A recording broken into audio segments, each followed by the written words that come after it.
दोहा। तात बचन मुनि मातु हित, भाई भरत असराऊ। मो कहूँ दरस तुम्हार प्रभु, सबु मम पुण्य प्रभाऊ। और कहा, हे प्रभु, पिता की आज्ञा का पालन, माता का हित और भरत जैसे स्नेही एवं धर्मात्मा भाई का राजा होना और फिर मुझे आपके दर्शन होना, यह सब मेरे पुण्यों का प्रभाव है। देख ही पाए मुनि राय तुम्हारे, भय सुकृत सब सुफल हमारे। अब जहाँ राउर आयस होई, मुनि उद्वेगु न पावे कोई। हे मुनिराज, आपके चरणों का दर्शन करने से आज हमारे सब पुण्य सफल हो गए, अर्थात हमें सारे पुण्यों का फल मिल गया।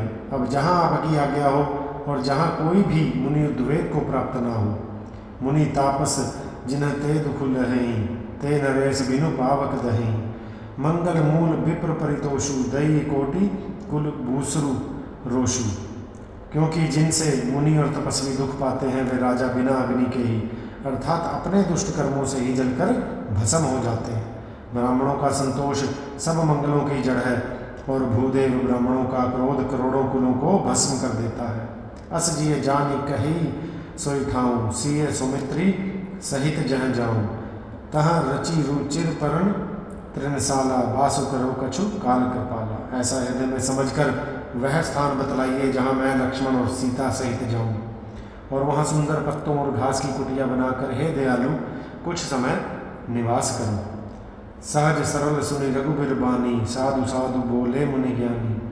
कस न कहु अस रघुकुल केतु, तुम्हा पालक संतत श्रुति सेतु। श्री राम जी की सहज ही सरल वाणी सुनकर ज्ञानी मुनि वाल्मीकि बोले, धन्य धन्य हे रघुकुल के ध्वजा स्वरूप, आप ऐसा क्यों ना कहेंगे। आप सदैव वेद की मर्यादा का पालन अर्थात रक्षण करते हैं। छंद।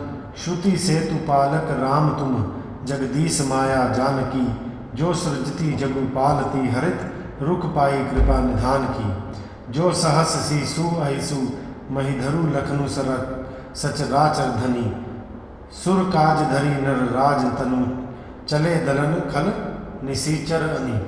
हे राम, आप वेद की मर्यादा के रक्षक जगदीश्वर हैं, और जानकी आपकी स्वरूप भूता माया है, जो कृपा के भंडार आपकी रुख पाकर जगत का सृजन पालन और संहार करती है।